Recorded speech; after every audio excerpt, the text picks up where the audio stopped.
भारत की इंतहा पसंद मोदी हुकूमत ने एक बार फिर मकबूजा कश्मीर में जुल्म और जबर की इंतहा कर दी है। भारतीय हुकूमत की नई साजिश का भांडा फूट गया। कश्मीरियों पर खुद गोलाबारी करके इल्जाम पाकिस्तान पर लगाने की कोशिश फिर से नाकाम हो गई है। भारतीय फौज का पाकिस्तान पर इल्जाम लगाने का भांडा कश्मीरी खातून ने फोड़ दिया है। फायरिंग पाकिस्तान से हुई कि इंडिया से? नहीं, ये इंडिया की है, ये इंडिया की है, ये पाकिस्तान की नहीं है।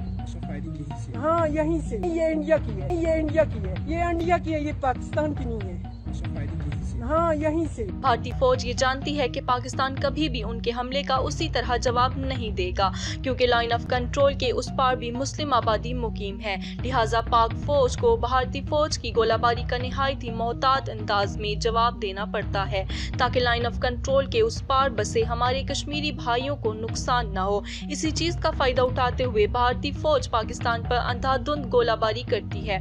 दहशतगर्द भारतीय फौज का ये घिनौना खेल मुस्तकिल जारी है। भारतीय फौज ने पाकिस्तान पर बमबारी के लिए मकबूजा कश्मीर की मुस्लिम आबादियों में तोपें नस्ब कर रखी हैं, ताकि अगर पाकिस्तान जवाबी कार्रवाई करे तो कश्मीर की मुस्लिम आबादियों का नुकसान हो। ये भी इंकशाफ हुआ है कि भारतीय फौज ने कुछ गनें ऐसे इलाकों में भी लगाई हैं जहां पहाड़ों का एक बड़ा सिलसिला है। इन जगहों पर लगाई गई गनों से भारतीय फौज खुद मकबूजा कश्मीर की मुस्लिम आबादियों पर बमबारी करके मुसलमानों को शहीद करती है, और तासुर ये दिया जाता है कि बमबारी पाकिस्तान से हुई। और भारतीय फौज के इस ड्रामे को मक्कार भारतीय मीडिया पाकिस्तान पर इल्जाम तराशी के लिए इस्तेमाल करता है, जबकि इस खातून ने भारतीय फौज, हुकूमत और मीडिया का झूठ मुकम्मल बेनकाब करके बता दिया कि फायरिंग पाकिस्तान ने नहीं बल्कि भारतीय फौज ने की।